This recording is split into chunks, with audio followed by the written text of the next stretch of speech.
시간에는 죽음에서 부활하신 예수 그리스도라는 언약의 말씀을 우리에게 주셨습니다. 할렐루야. 옆에 계신 성도님들과 축복의 인사를 하겠습니다. 옆 사람들 보시면서 한번 인사하겠습니다. 그리스도의 부활을 축하합니다. 그리스도의 부활을 축하합니다. 오늘은 부활주일입니다. 왜 우리가 그리스도의 부활을 기억하며 예배를 드립니까? 예수 그리스도의 부활이 우리의 삶에 어떤 영향을 주었습니까? 그리스도의 부활을 정말로 믿으십니까? 그리스도의 부활의 의미를 알고 계십니까? 그리스도의 부활은 단순하게 죽은 사람이 살아났다는 뜻이 아닙니다. 예수 그리스도의 부활은 엄청난 사건입니다. 사망 권세를 가지고 인간을 지배해온 사탄의 왕국을 박살낸 사건이요, 겁쟁이 제자들을 순교자로 만든 사건이 바로 예수 그리스도의 부활 사건입니다.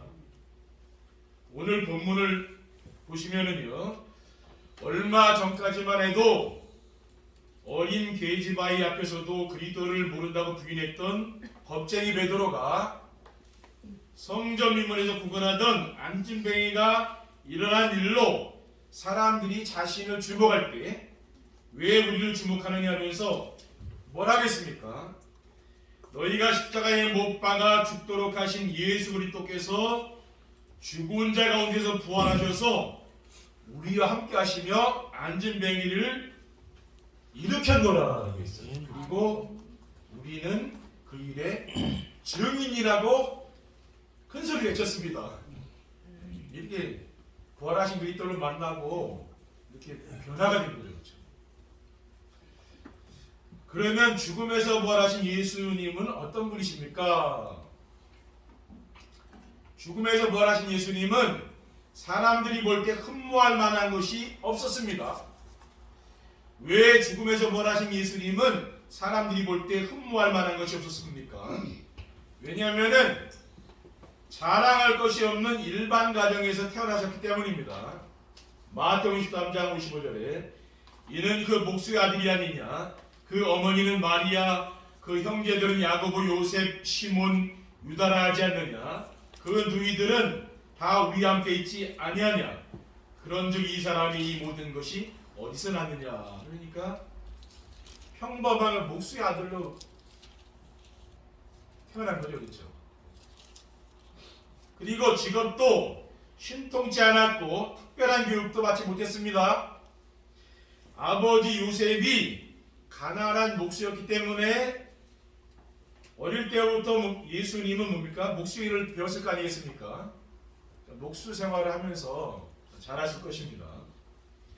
그리고 연한 순 같고 마른 땅에서 나온 뿌리와 같아 풍채도 없었습니다. 이사야 53장 1절 2절에 우리가 전한 것을 누가 믿었느냐, 여호와의 팔이 누구에게 나타났느냐, 그는 주 앞에서 자라나기를 연한 순 같고 마른 땅에서 나온 뿌리 같아서 고운 모양도 없고 풍채도 없은즉 우리가 보기에 흠모할 만한 아름다운 것이 없도다라고 했습니다.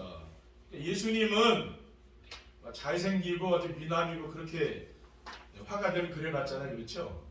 근데 성경에 보면은 그렇게 얘기를 안 해요. 고운 모양도 없고 예쁘지도 않고 풍채도 없고 몸도 이렇게 등치가 좋고 그런 사람이 아니고 몸도 아주 약한 사람으로 이렇게 성경에는 말씀하고 있어요. 그러니까 어느 누구도 저 사람이 그리스도라고 말할 만한 그런 아무것도 그렇게 없다는 말이죠. 둘째, 사람들이 이해할 수 없는 이상한 말을 많이 했습니다. 죽음에서 부활하신 예수님은 사람들이 이해할 수 없는 어떤 이상한 말을 많이 했습니까?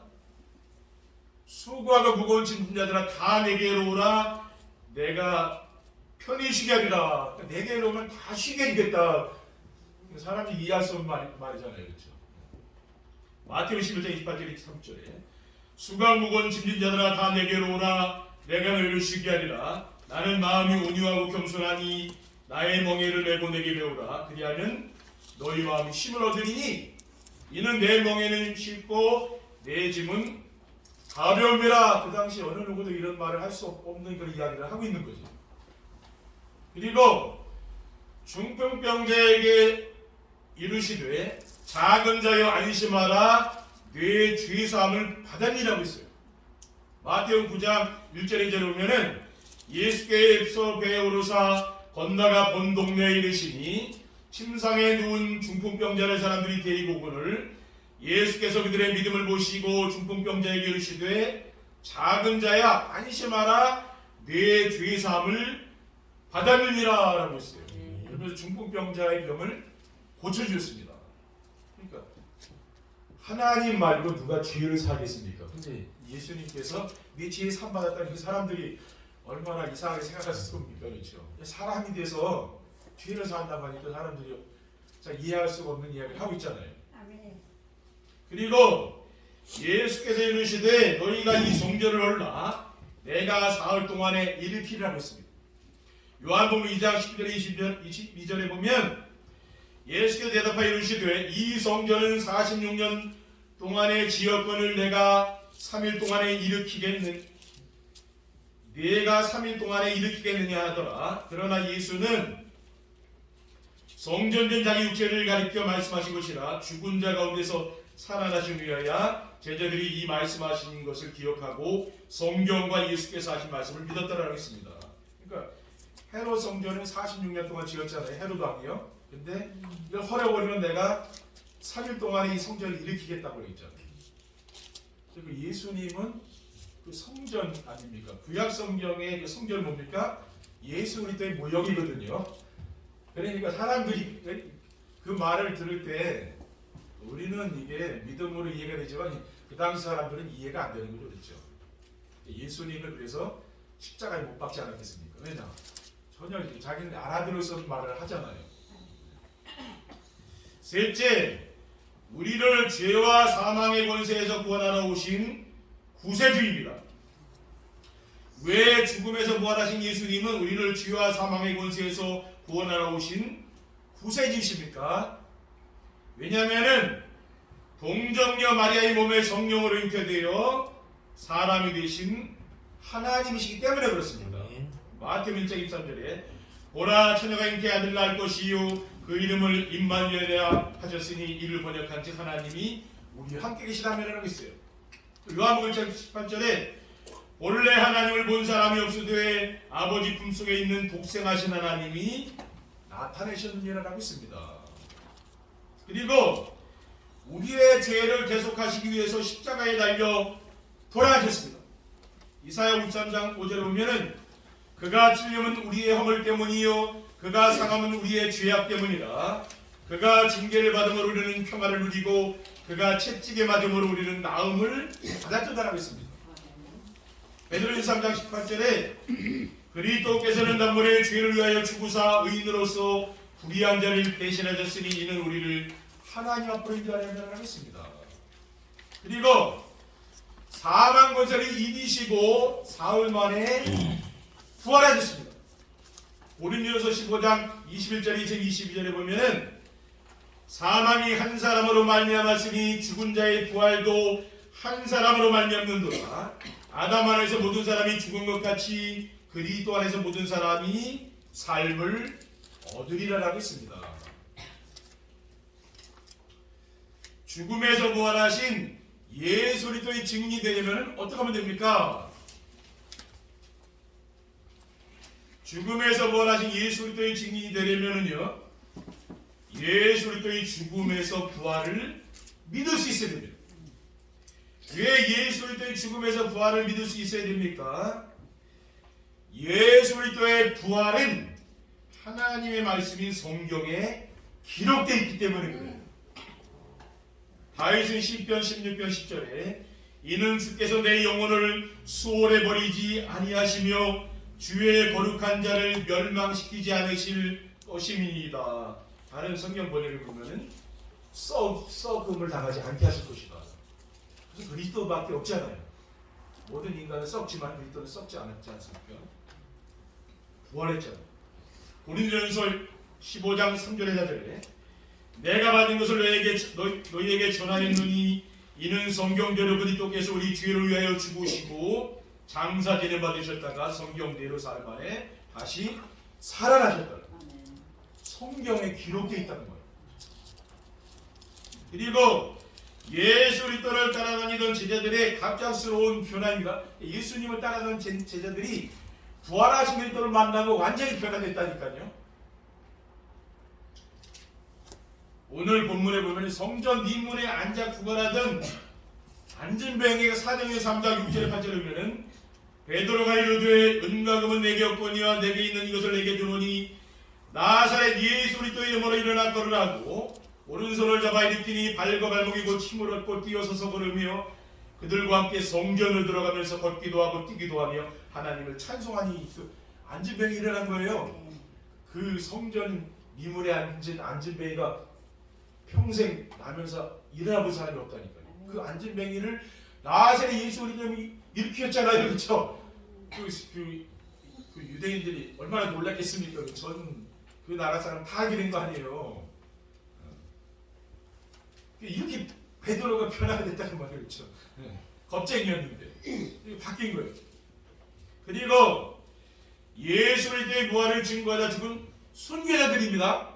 히브리서 11장의 믿음의 영웅들을 보면은요, 히브리서 11장 35절 38절에 여자들은 자기의 죽은 자들을 부활로 받아들이기도 하며 또 어떤 이들은 더 좋은 부활을 얻고자 하여 심한 고문을 받되 부차에 풀려나기를 원하지 아니하였으며 또 어떤 이들은 조롱과 칙칙질 뿐 아니라 결박과 옥에 갇히는 시련도 받았으며 돌로 치는 것과 톱으로 펴는 것과 시험과 칼로 죽임을 당하고 양과 염소의 가죽을 입고 유리하여 궁핍과 환난과 학대를 받았으니 이런 사람은 세상이 감당하지 못하니라. 예수 그리스도의 부활을 증거하다가 그 순교한 사람들이 많이 있잖아요. 그렇죠? 이런 것을 우리가 보면 뭐 알 수가 있습니까? 예수의 그리스도의 부활을 믿을 수가 있잖아요. 어떻게 자기 생명을 내놓겠습니까? 그렇죠? 예수 그리스도의 부활을 믿지 않으면 그럴 수가 없잖아요. 둘째, 죽음에서 부활하신 예수 그리스도를 구주로 영접해야 됩니다. 죽음에서 부활하신 예수 그리스도를 구주로 영접하면 어떻게 됩니까? 우리 마음의 구주로 영접하게 되면은요, 부활하신 그리스도께서 지금 우리 마음의 문을 두드리고 계십니다. 우리 문 밖에서 마음을 두드리고 있는 거예요. 계시록 3장 2절에 볼지어다 내가 문 밖에서 두드리노니 누군지 내 음성을 듣고 문을 열면 내가 그에게로 들어가 그와 더불어 먹고 그는 나와 더불어 먹으리라고 있어요. 우리 마음속에 들어와서 함께 사시는 거예요. 우리 마음 영접할 때. 그리고 예수 그리스도를 영접하면은 하나님 자녀가 되는 권세를 주십니다. 요한복음 1장 10절에 1장절에 영접하는 자고 그 이름을 믿는 자들에게는 하나님의 자녀가 되는 권세를 주셨으니 이는 혈통으로나 육정으로나 사람의 뜻으로 나지 아니하고 오직 하나님께로부터 난 자들이라고 했습니다. 그리고 하나님 자녀가 되면 어떻게 됩니까? 성령 하나님이 우리 안에 들어와서 내주하시고 인도해. 하나님은 눈이 안 보잖아요. 근데 예수 그리스도께서 승천하시면서 이 땅에 오신 하나님 누굽니까? 우리 성령 하나님, 그분이 우리 안에 들어와 계시잖아요. 그 성부 하나님은 뭡니까? 예수 그리스도를 이 땅에 보내신 분이 성부 하나님. 성자 예수 그리스도는 이 땅에 와서 우리를 위해 십자가에 달려 죽으시고 부활하신 하나님. 성령 하나님은 우리가 천국 갈 때까지 영원히 우리와 함께하는 하나님. 그건 성령 하나님. 하나님 뭡니까? 그게 삼위일체 하나님. 성부, 성자, 성령. 이게 한 하나님이죠. 삼위일체의 신비입니다. 고린도전서 3장 16절에 17절에 보면은 너희는 너희가 하나님의 성전인 것과 하나님의 성령이 너희 안에 계신 것을 알지 못하느냐. 누구든지 하나님의 성전을 더럽히면 하나님이 그 사람을 멸하시리라. 하나님의 성전은 거룩하니 너희도 그러하니라. 우리가 하나님 성전 된 거 아니에요? 하나님 우리 안에 와 계시니까 하나님의 성전이 맞죠, 그렇죠? 구약에는 성전이 있었지만 지금은 성전이 없습니다. 우리 마음에 와 계시잖아요. 에베소 5장 18절에 술 취하지 말라 이는 방탕한 것이니 오직 성령의 충만함을 받으라고 했습니다. 우리가 성령의 인도받는 삶이 그게 바로 신앙생활이죠. 셋째, 믿는 자에게 보장된 부활이 어떤 것인지 바르게 이해해야 됩니다. 믿는 자에게 보장된 부활은 어떤 것입니까? 죽고 썩을 몸이 죽지도 않고 썩지 않는 몸으로 변화되는 것입니다. 고린도전서 15장 42절에 죽은 자의 부활도 그와 같으니 썩을 것으로 심고 썩지 아니할 것으로 다시 살아나매라고 했어요. 그리고 욕된 것으로 심고 영광스러운 것으로 다시 살아나는 것입니다. 고린도전서 15장 43절에 욕된 것으로 심고 영광스러운 것으로 다시 살아나며 약한 것으로 심고 강한 것으로 다시 살아나며라고 했어요. 그리고 육의 몸으로 심고 신령한 몸으로 다시 살아나는 것입니다. 고린도전서 15장 44절에 보면 육의 몸으로 심고 신령한 몸으로 다시 살아나니 육의 몸이 있은즉 또 영의 몸도 있느니라 라고 했습니다. 또 고린도전서 15장 51절에서 53절에 보면은 보라 내가 너에게 비밀을 말하노니 우리가 다 잠잘 것이 아니요 마지막 나팔에 순식간에 호련히 변화되리니 나팔 소리가 나매 죽은 자들이 썩지 아니할 것으로 다시 살아나고 우리도 변화되리라. 이 썩을 것이 반드시 썩지 아니할 것으로 이 죽을 것이 죽지 아니함을 입으리로다라고 했습니다. 결론입니다. 죽음에서 부활하신 예수 그리스도의 증인으로 삶을 살면은 어떻게 됩니까? 우리는 뭡니까? 죽음에서 부활하신 그 예수 그리스도의 증인의 삶을 이제 살게 됩니다. 죽음에 대한 두려움이 없어 평안하게 세상을 살 수가 있습니다. 죽음에서 부활하신 예수 그리스도의 증인이 되면은 죽음에 대한 두려움이 없어지는 거죠. 그리고 평안을 누리며 살게 됩니다. 요한복음 20장 19절에 이날 곧 안식구 첫날 저녁 때 제자들이 유대인들을 두려워하여 모인 곳의 문들을 닫았더니 예수께서 오사 가운데 서서 이르시되 너희에게 평강이 있을지어다 라고 했습니다. 부활한 그리스도 제자들이 와서 처음 한 얘기가 뭡니까? 평강이 있을지어다. 주님 우리에게 평안을 준다는 말이죠. 주님이 또 우리 성도님들에게 뭘 줍니까? 평안함을 주시는 거예요. 둘째, 천국에 대한 소망을 갖고 그리스도의 재림을 기다리게 됩니다.